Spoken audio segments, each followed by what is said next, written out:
berharap kepadamu.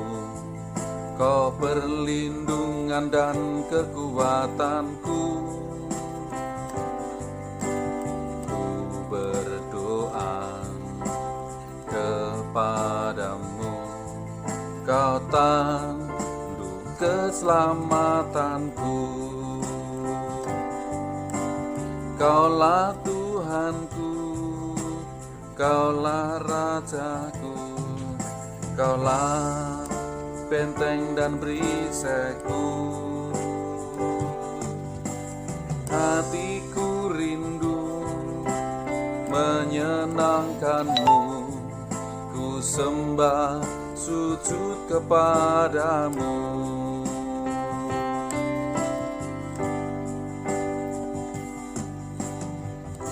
Berharap kepadamu. Kau perlindungan dan kekuatanku.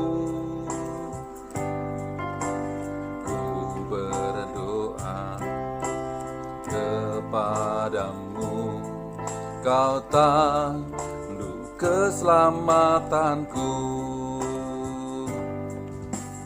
Kaulah Tuhanku, Kaulah Rajaku, Kaulah benteng dan perisaiku. Hatiku rindu menyenangkanmu, ku sembah sujud kepadamu.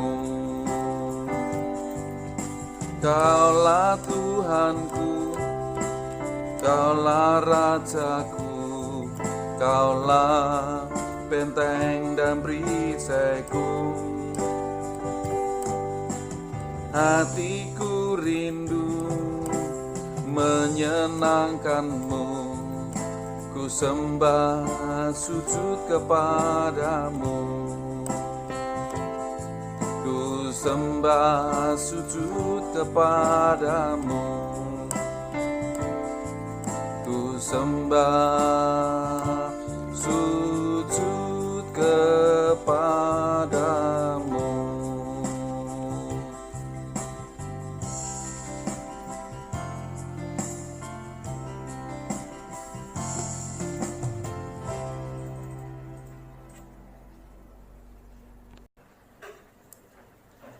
Salam Bapak Ibu Saudara semuanya.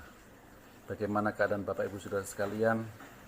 Saya percaya semua dalam perlindungan dan berkat Tuhan. Bersama dengan Tuhan Yesus kita luar biasa. Amin. Pada hari Kamis yang lalu tanggal 21 Mei kita bersama-sama merayakan hari raya kenaikan Tuhan Yesus ke surga. Apa yang menjadi tujuan dan alasan kenapa Tuhan Yesus ke surga? Kita akan melihat dalam Alkitab kita. Saya akan mendasari dengan ayat firman Tuhan, Kisah Rasul pasal 1 ayat yang ke-6 sampai yang ke-11. Yesus terangkat ke surga. Maka bertanyalah mereka yang berkumpul di situ, Tuhan, maukah engkau pada masa ini memulihkan kerajaan bagi Israel? Jawabnya, engkau tidak perlu mengetahui masa dan waktu yang ditetapkan Bapa sendiri menurut kuasanya, tetapi kamu akan menerima kuasa kalau Roh Kudus turun ke atas kamu, dan kamu akan menjadi saksiku di Yerusalem dan di seluruh Yudea dan Samaria dan sampai ke ujung bumi. Sesudah ia mengatakan demikian, terangkatlah ia disaksikan oleh mereka, dan awan menutupinya dari pandangan mereka. Ketika mereka sedang menatap ke langit waktu ia naik itu, tiba-tiba berdirilah dua orang yang berpakaian putih dekat mereka, dan berkata kepada mereka, "Hei orang-orang Galilea, mengapa kamu berdiri melihat ke langit? Yesus ini yang terangkat ke surga meninggalkan kamu, akan datang kembali dengan cara yang sama seperti kamu melihat dia naik ke surga." Bapak Ibu sudah dikasih Tuhan, peristiwa kenaikan Tuhan Yesus ke surga merupakan perkara yang dahsyat. Ini suatu bukti bahwa kita memiliki Allah yang hidup, Allah yang ajaib, Allah yang luar biasa. Kata dahsyat kita pakai untuk menggambarkan sesuatu yang tidak bisa dilukiskan dan diceritakan karena keterbatasan kita. Apa yang menjadi alasan Tuhan Yesus naik ke surga? Yang pertama, untuk membebaskan para tawanan. Efesus pasal yang keempat ayat yang ke-8. Efesus pasal yang keempat ayat yang ke-8 dikatakan, itulah sebabnya kata Nas, tatkala ia naik ke tempat tinggi, ia membawa tawanan-tawanan, ia memberikan pemberian-pemberian kepada manusia. Yang pertama, Tuhan Yesus naik ke surga adalah untuk membebaskan para tawanan. Siapakah tawan-tawanan itu? Yaitu mereka orang-orang yang berdosa. Dibebaskan dari segala dosa-dosa mereka, dibebaskan dari ikatan mereka, dari kebiasaan-kebiasaan buruk mereka, sehingga kita dibebaskan dan dibawa oleh Tuhan untuk tujuannya masuk ke surga. Itulah sebabnya Yesus datang untuk menebus kita semuanya. Itu yang pertama, membebaskan para tawanan yang terikat secara rohani. Tuhan mau juga membebaskan kita. Yang kedua, alasan mengapa Tuhan Yesus naik ke surga adalah untuk menjadi pembela bagi kita. Roma pasal yang ke-8 ayat 33 dan 34. Siapakah yang akan menggugat orang-orang pilihan Allah? Allah yang membenarkan mereka. Siapakah yang akan menghukum mereka? Kristus Yesus yang telah mati, bahkan lebih lagi yang telah bangkit, yang juga duduk di sebelah kanan Allah, yang malah menjadi pembela bagi kita. Yang kedua, Tuhan Yesus naik ke surga adalah untuk menjadi pembela bagi kita. Apapun yang menjadi keadaan Bapak Ibu Saudara hari-hari ini, karena pandemi COVID-19, krisis ekonomi yang sedang berlangsung hari-hari ini, Bapak Ibu Saudara, Tuhanlah yang menjadi pembela kita. Itu sebabnya mari serahkan seluruh kehidupan kita, kekhawatiran kita, rumah tangga kita, keluarga kita, pekerjaan kita, kita serahkan kepada Tuhan, karena Tuhanlah yang akan menjadi pembela kita. Kita perlu dibela Tuhan, karena kita mempunyai musuh, yaitu iblis, yang senantiasa berusaha untuk menyerang dan membinasakan kita, karena kita mudah terpengaruh, sehingga kita perlu dibela oleh Tuhan. Itu yang kedua. Yang ketiga, mengapa Tuhan Yesus naik ke surga? Alasannya adalah agar kita dapat mengerjakan pekerjaan yang Yesus lakukan. Yohanes 14 ayat 12 dikatakan bahwa Aku berkata kepadamu, sesungguhnya barang siapa percaya kepadaku, ia akan melakukan juga pekerjaan-pekerjaan yang Aku lakukan, bahkan pekerjaan-pekerjaan yang lebih besar daripada itu, sebab Aku pergi kepada Bapa. Janji Tuhan adalah, kenapa Yesus naik ke surga? Yang ketiga ini adalah untuk melakukan pekerjaan-pekerjaan yang Yesus lakukan.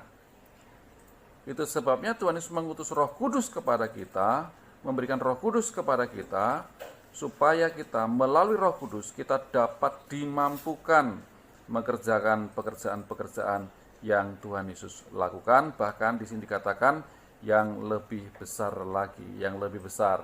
Nah, Bapak Ibu Saudara kasih Tuhan, itu yang ketiga. Yang keempat, mengapa Tuhan Yesus naik ke surga adalah untuk menyediakan tempat bagi kita. Yohanes pasal yang ke-14 ayat 1 sampai yang ketiga. Yohanes 14, 1-3 dikatakan, janganlah gelisah hatimu, percayalah kepada Allah, percayalah juga kepadaku.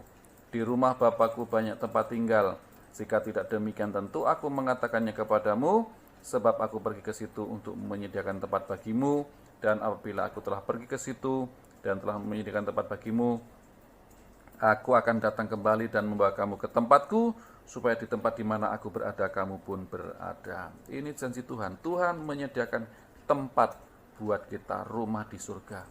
Itu sebabnya, Bapak Ibu Saudara kasih Tuhan, pengharapan kita, dan itulah harapan semua umat manusia dalam dunia ini, ketika nanti mati adalah masuk surga.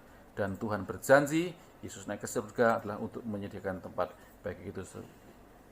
bagi kita, rumah di surga.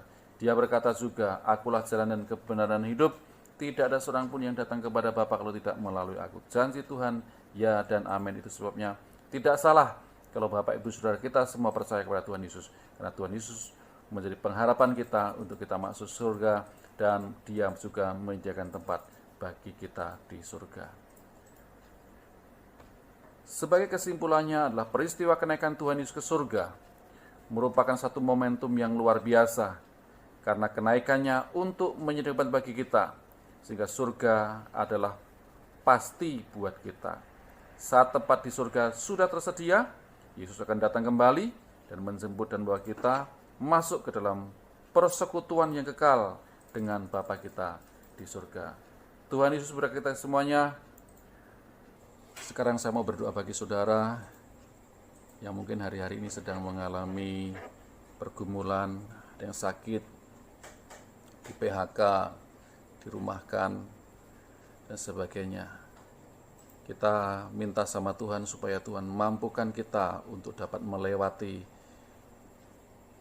masalah bencana secara global ini, dan kita bisa menjadi orang-orang yang menang. Tuhan Yesus, hamba berdoa buat anak-anak-Mu sekalian, bahkan mereka yang ada di rumah-rumah. Hamba berdoa Tuhan, Engkau yang menjadi kekuatan bagi setiap kami. Kami berharap hanya kepadamu. Kami minta pertolongan-Mu Tuhan. Engkaulah kekuatan kami. Tuhan Yesus telah naik ke surga, dan Engkau juga yang menjadi pembela bagi setiap kami. Itu sebabnya kami minta kepadamu ya Tuhan, tolong setiap anak-anak-Mu yang saat ini sedang mengalami sakit penyakit secara fisik. Tuhan jamah, sembuhkan, pulihkan kanker, tumor, sakit darah tinggi, penyumbatan pembuluh-pembuluh darah, semua dibersihkan, disembuhkan di dalam nama Yesus. Kami minta kepadamu ya Tuhan, Engkau yang pulihkan anak-anak-Mu secara fisik, secara jasmani, juga anak-anak-Mu yang sakit secara rohani, mungkin mengalami kehampaan hari-hari ini. Mereka secara rohani, secara jiwani mereka sedang mengalami keputusasaan, mereka sedang galau, mereka sedang mengalami ketakutan. Tuhan, berikan damai sejahtera-Mu, ulurkan kasih-Mu, lawat anak-anak-Mu ya Tuhan, lawat anak-anak-Mu ya Tuhan Yesus, berikan damai sejahtera-Mu bagi anak-anak-Mu semuanya, supaya mereka bisa melewati setiap masalah yang terjadi hari-hari ini. Tuhan, hamba juga berdoa buat anak-anak-Mu yang sedang dirumahkan, yang sedang di PHK. Tuhan, berikan juga mujizat untuk bisa keluar, bisa mendapatkan pekerjaan yang baru, bisa mendapatkan berkat-berkat-Mu ya Tuhan, supaya melalui kehidupan anak-anak-Mu, kesaksian mereka, nama Tuhan dipermuliakan. Nyatakan kuasa-Mu bagi anak-anak-Mu ya Tuhan Yesus. Nyatakanlah, dan anak-anak-Mu juga yang bertugas di rumah sakit, Tuhan, yang menolong juga mereka, supaya Engkau juga melindungi, menyertai saat mereka bersama, mereka bertugas, mereka dimampukan ya Tuhan untuk dapat melaksanakan tugasnya dengan baik ya Tuhan Yesus. Terima kasih Tuhan, terima kasih. Yang berdoa buat anak-anak-Mu sekalian, mereka yang di rumah-rumah, yang pekerjaannya sedang bagus, mereka yang sedang bekerja, mereka yang usahanya sedang naik. Tuhan, hamba berdoa juga Tuhan memberkati, supaya mereka diberkati untuk dapat menjadi berkat. Jadikan mereka anak-anak-Mu ya Tuhan, saksi-saksi-Mu dimanapun mereka berada, dan jadilah nama-Mu dipermuliakan dalam kehidupan mereka. Terima kasih Tuhan, hamba berdoa bila perlindungan Tuhan sempurna bagi anak-anak-Mu sekalian, jemaat Tuhan di GBI 3 Raksa ini. Di dalam nama Tuhan Yesus kami berdoa, haleluya, amin, amin. Tuhan Yesus berkati kita semuanya, amin.